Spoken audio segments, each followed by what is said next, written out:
Hi, Kevin. Hey, Kevin.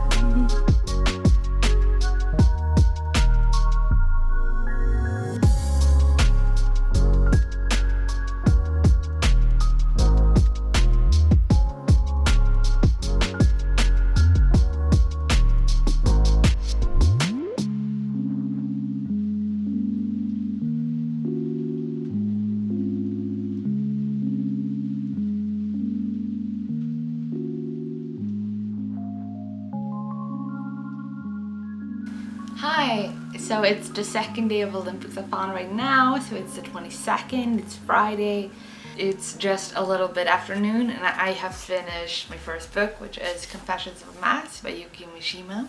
I thought it was very interesting to read this, and there is like a lot of things in this book that I thought was very interesting. I enjoyed that we followed the main character from a young age, like literally from childbirth and up to adulthood, and how he's kind of struggling with romanticizing death and hurt, and that he is, aroused about the idea of soldiers dying. Like, men who meet tragic ends is something that he is like very aroused by, and I thought that whole thing was very interesting. It's a very taboo book in that way. He falls in love and he gets attached to fictional characters and historical figures who are men who die, never women. And that is something that he also questions, like, why don't I feel that way about the girl characters too? He realizes that he is gay, he is only interested in men, but because that is also something that wasn't really allowed thing. Like, I think that whole aspect of this book was very interesting, to see what it was like to be a gay man in Japan during the 40s, and how not allowed that was, and kind of how you dealt with those feelings and that attraction on your own and stuff like that. I thought was very interesting. I think a big disservice this book did, like, I can say it like this: the book is 170 pages long and it only has 4 chapters. The first chapter is 25 pages long. The third chapter is 90 pages long. That's kind of like my issue. Like, it was hard for me to keep myself interested and motivated to continue reading. That's also why it's a very short book, but it took me 1.5 days to finish it, because I didn't feel motivated to keep going, because there was a lot of things happening and I didn't really feel very invested in the main character, or in what was happening to him, because he was written as kind of like a wicked guy, because he was so focused on the tragedies and stuff like that it was kind of hard for me to sympathize with him until like later in the book, when he struggled with his sexuality, like that I could relate to. So like, I understand that struggle, so that is something that I felt like I can sympathize with this character. But it was like over halfway into the book before that happened. So that's kind of why I am leaning into a free, or a low 3 star. Had I done like half stars, I would say 2.5 probably. Like, it's just a sign I should start doing half stars, because I have said, like, this vlog and the last vlog that I did, like, if I did half stars I would do this, but I'm going to give it 3 stars. And now I am going to move on from the prompt host country Japan to origin Greece and read 1,000 Ships. And this is going to be very interesting, because this is about the Trojan War from the women's perspective, or rather, like, the women are the focus of this book.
It is 7:15 on Friday, so day 2 finished, I guess. And I also just finished 1,000 Ships by Natalie Haynes.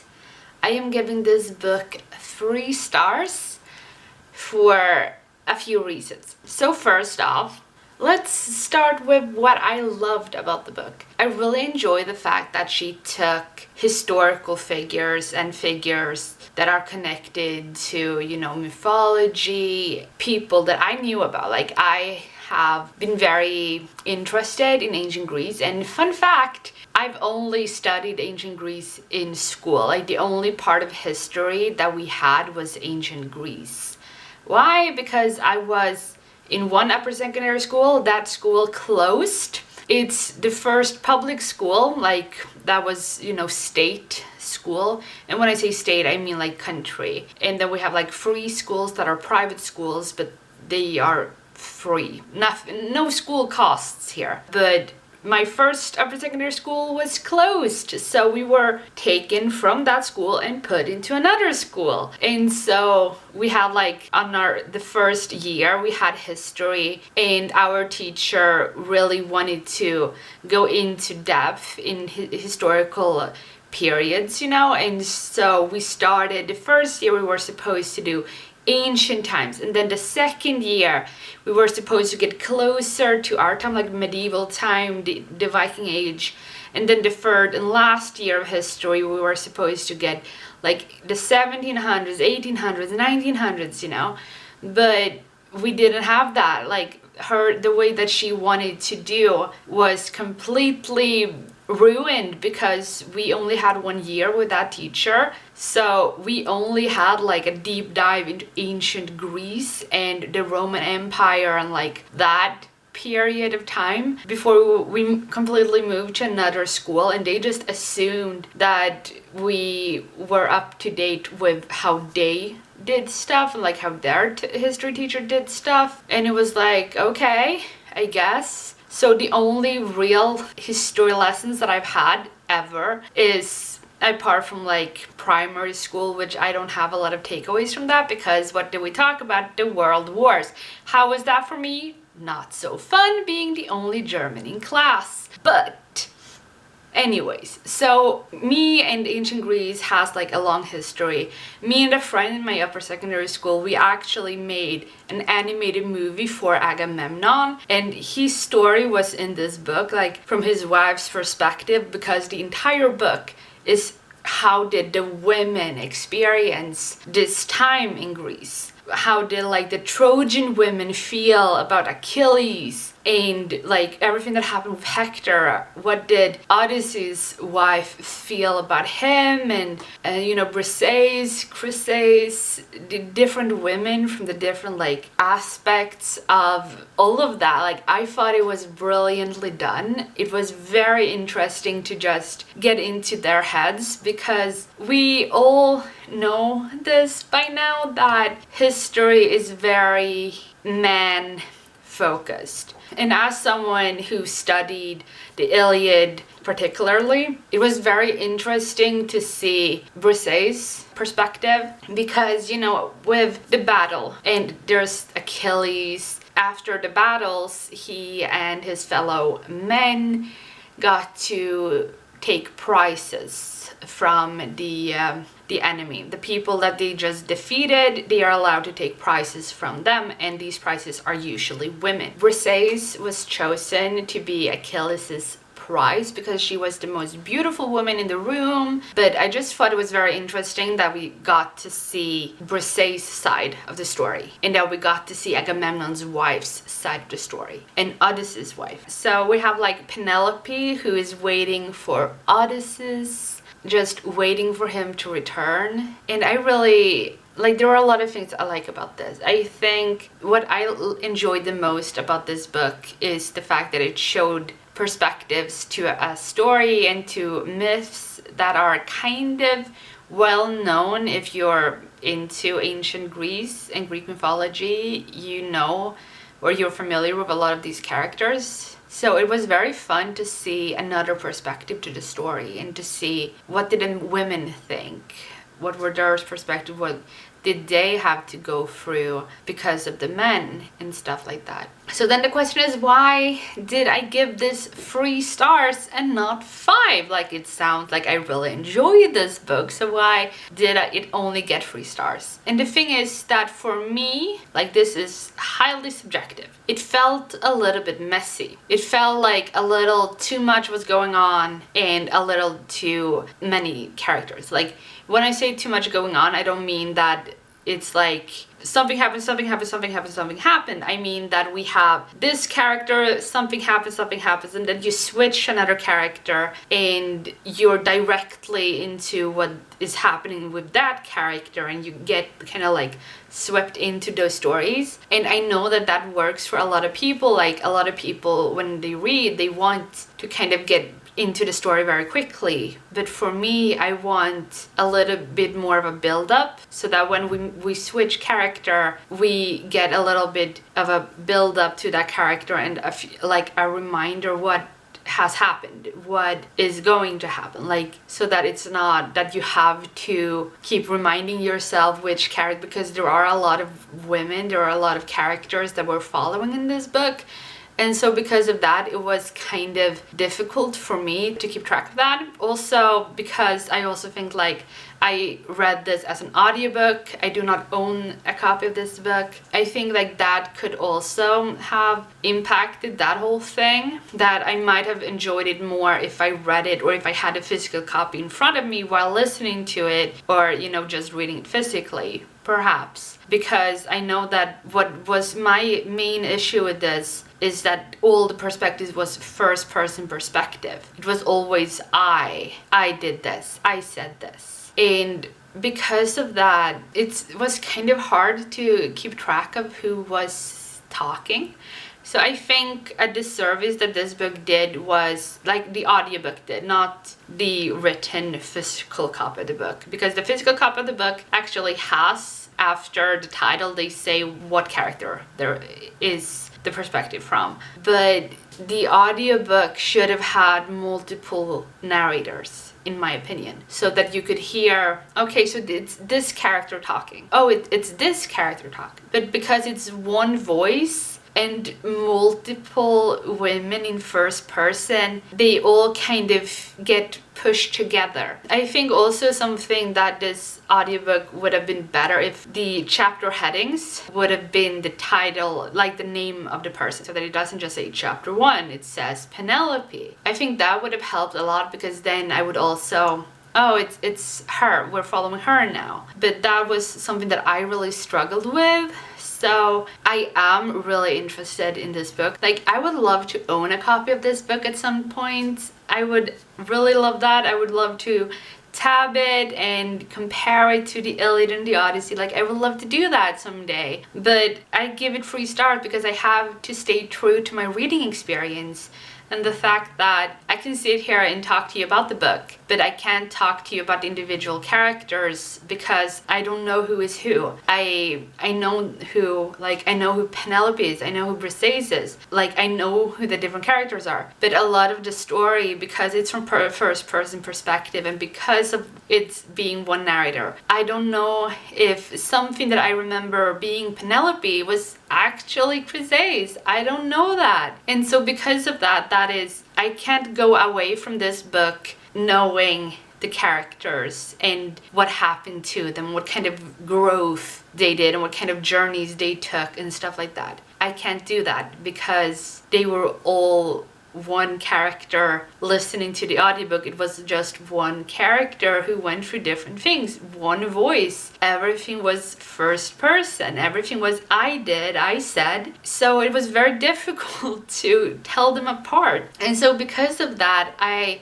can't give it more than a 3 star, but I think if I get this book physically and I read it physically, it has the potential of getting 5 stars. And this is just, if you're interested in Greek mythology and ancient Greece and all that kind of stuff, I really recommend this. If you're a literary buff like me and you love literary analysis, you're interested in like Iliad, the Odyssey, the story of Agamemnon and all of that, you would probably love this book. Especially if you're a feminist, you would probably love this book. So that is 2 books done. And the next book I'm going to start reading is Chinua Achebe's Allt går sönder, and this is Things Fall Apart in English. This is the story of pre-colonial Nigeria in the 1800s, in the end of the 1800s. And I just think that like that setting is going to be very interesting to read about. I know that this is a very praised book, especially for like African literature. I've heard nothing but great things about this, and that it's one of those books that you have to read before you die, and you know, things like that. So I'm really interested in reading this. I have read it once, so long ago. I read it for university because we were studying literature from around the world. I don't remember that much about the story. Like, I don't remember any. Is literally like, that's basically it. So I am going to go into this kind of blind, and I probably will, as I'm reading, I'm like, oh yeah, I remember this. But right now I don't remember any of it. But this is the book that I'm going to start reading now. It is almost 8 in the evening. I will probably start reading this tomorrow because I have to go to bed kind of early today, because tomorrow at 7 in the morning it's handball, which I have waited since winter to watch. I am so excited to watch handball tomorrow. That is going to be so fun. So I will do as usually. I will have this to read in the break between the 2 periods, and then you can also join me like this. I just realized this video will be up way after. Tomorrow, me and Charlotte from, you know, Clumsy Charlotte, the host of this whole readathon, we're doing a live reading sprint. So I will work on this book during the reading sprints and like that live chat as well. So my plan is to maybe read a few chapters of this today and then continue reading it tomorrow.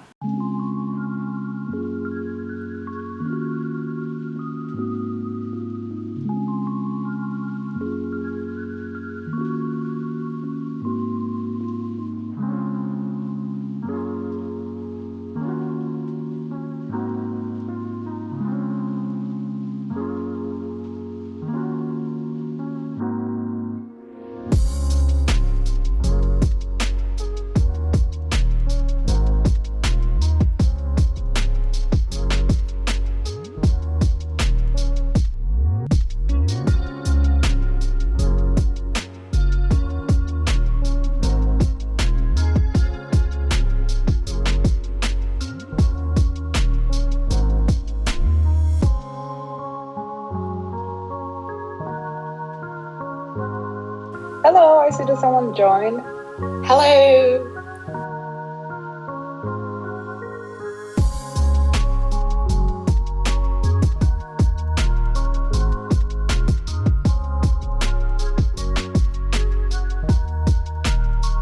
Goodbye, everyone. Goodbye.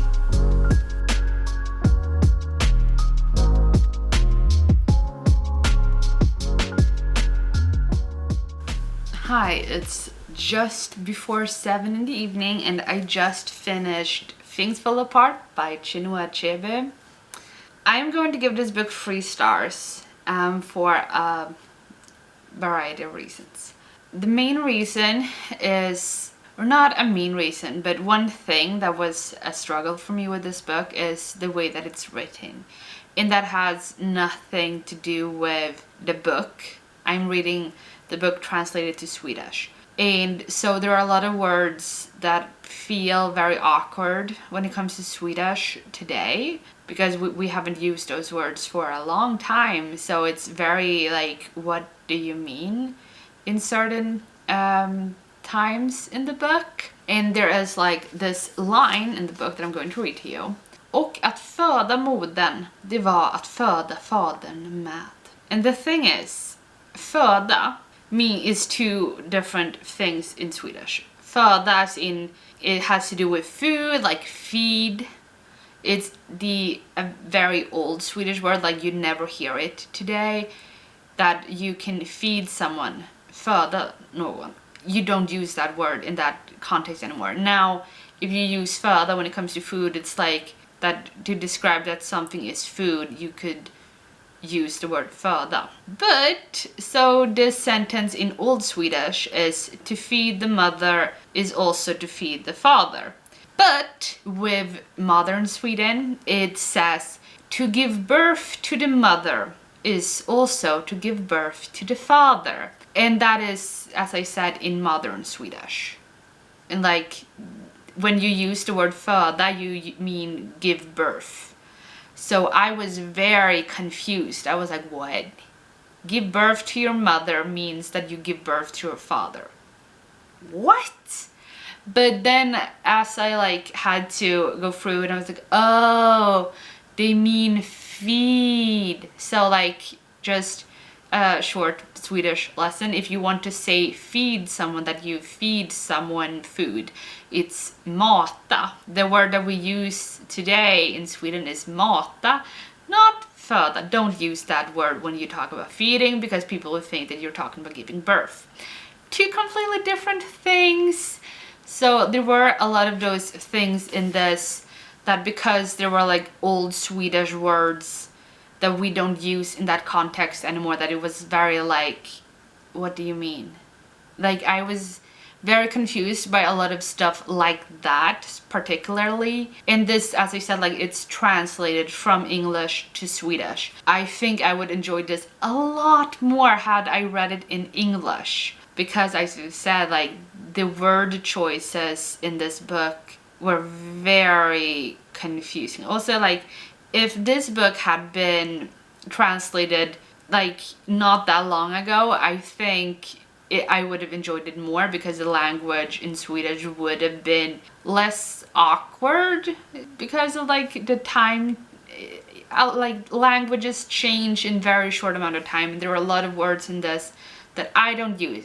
Like, my grandparents don't use it that way either, so like a lot of them feel outdated in the context of the book. So that is kind of like a big minus for the book, unfortunately, which doesn't have anything to do with the story, but it's something that really bothered me, because it just kept bringing me out of the story, just having me, while I read, I don't want to question like, what the heck? Why is this word here? Like, I shouldn't have to do that, you know? Like, when I read, it should flow. I shouldn't have to like stop at specific words and be like, what? So that was like something that I think it would have been a lot better if I read it in English. So that's kind of like an unfortunate thing. And then also, there are a lot of positive things about this. I really enjoyed this, and like the whole thing, like the setup and how we learn about the tribe and the culture and how everything kind of works there, and all of it is building up to the end. And it's not a spoiler because it says so like on the back, on the synopsis, but the main conflict later in the book is the fact that white people who are Christian missionaries go there, and they want to save these Africans and like save them from their savage ways of, you know, believing in nature gods and like their customs and traditions, the people that generations and generations, ancestors and along, like, you know, for a very long time have believed these customs, these traditions, these gods. These missionaries are like, you shouldn't believe in those anymore because they don't exist. The only one true God is our God, and we want to help save you. And that's like the main conflict in this book. So everything that we learn about the place, the tribe, the people is to kind of build up to when the white people come with Christianity. And I think that was very interesting to read how that happened. And I'm very curious also, what if there are actual like texts in Nigeria about the Christianization of Nigeria that was not written by Christians. And because while reading that whole part of the book, I was thinking Europe. This is exactly what happened in the Nordic. This is exactly the reason we don't worship the old gods anymore. This is exactly what happened here too. This is exactly what happened in Greece. The reason that Greeks don't believe in the old gods either. Like this that happened in this book. It happened in the Nordics. It happened in Greece. I have no idea if it happened in the Roman Empire. I don't know anything about the Roman Empire. But like that is something that just struck me while reading this. Like it just kept reminding me of the Nordic and like the Christianization of the Nordic. A lot of people think that, oh, the Asa faith, it's like ancient, it's not practiced anymore. It stopped being a thing when the Christians came and stuff like that. It's not true. People actually kept going back to the Asa faith throughout history in Sweden. And until the point where the witch hunts, people were actually targeted and burned alive for believing in the old gods. In the 1800s, like that's not that long ago. And that's like something that a lot of people don't know, and it's like that's kind of why this book reminds me about the Christianization of especially Sweden. I don't know that much about the Christianization of the rest of the Nordics. Those are just like the things that I take away from this book. Like I didn't expect that part of this book to hit me so hard, and I just find that very interesting. And also like this is a true story. Like this is kind of like a retelling of historical events in an actual place in Nigeria. So I thought that was like really interesting. So that is the third book done and fourth day complete as well, I guess. And now I am going to continue the whole thing with continents, I guess. The first book I read was for the continent Asia. The second book I read was for the continent Europe. And now I read a book for Africa. So hey, why not just continue with the bonus prompt continents? So I'm going to read next Finders Keepers by N.R. Walker. This is one of my favorite romance novels. It's a male romance. So this book is about Griffin and Dane. Griffin just moves to this new city. He doesn't know anything, he doesn't know anyone, and he's just trying to make himself, you know, familiar with the area and stuff. It is set in Australia, and N.R. Walker is Australian. And Griffin goes to a beach and sees a dog, and the dog is not in a good shape. He's very dirty, and Griffin is looking around, where is your owner? But the owner doesn't show, so he takes the dog home with him, and he cleans up Wicket the dog and just tries to take care of the dog while trying to locate the owner. And then after a while he finds out who the owner is, and the owner is a guy called Dane, and Dane is away with work, and he left his dog with his parents, but Wicket the dog ran away. Griffin and Dane start texting, and they start like talking about Wicket, and they eventually form a friendship, and both of them are queer, and it's very it's a very cute romance. It's a very cute romance. And like how you see these two guys just getting to know each other, and all of it because of a dog. Like I love that. I really love that. And so things happen and stuff. And I just really adore this. I think it's really fun, and I love when there is a dog or a young kid or something that brings the two characters together. But this is what I'm going to read now. I'm going to start it tomorrow because it's like 7 in the evening now, and I just want to take it easy and go to bed not that long from now, and I will read this tomorrow. But this is what I'm going to read next.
Hi.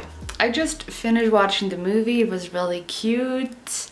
But it is like almost 7 in the evening now. And I am going to wake up at 4 in the morning tomorrow because Germany will play, I don't even remember what country they're playing against, in handball. The men are playing against a country, of course, in handball tomorrow at 4 in the morning. So I will, of course, be up and eating my breakfast and drinking coffee and watching the game. But I was thinking, since it is very warm outside and I'm very warm, I am not really looking forward to drinking warm coffee in the mornings, and so I felt like maybe I can do iced coffee. But then I thought I have never enjoyed iced coffee, and that's when I found like a little trick or advice or whatever you will, that for people who don't enjoy iced coffee because it gets like watery. I didn't like that it felt so watery. I ordered an iced latte, but I didn't like that it felt so watery. And so I got the advice that instead of using, you know, actual ice, you freeze coffee. So that's what I'm gonna do now. I'm gonna prepare like make some coffee and let it cool, and then I'm going to put it into like the ice cube thing and freeze it. And the rest of the coffee that I won't use for the ice cubes, I will save for tomorrow, and then I will make iced coffee tomorrow that way. I have no idea how this will turn out, but I felt like, hey, I'm gonna experiment with this, so why not bring you along? Maybe you will enjoy this, be interested in trying this yourself, or laugh when everything just fails tomorrow. I don't know, but that's kind of like what I'm gonna do now. So making iced coffee.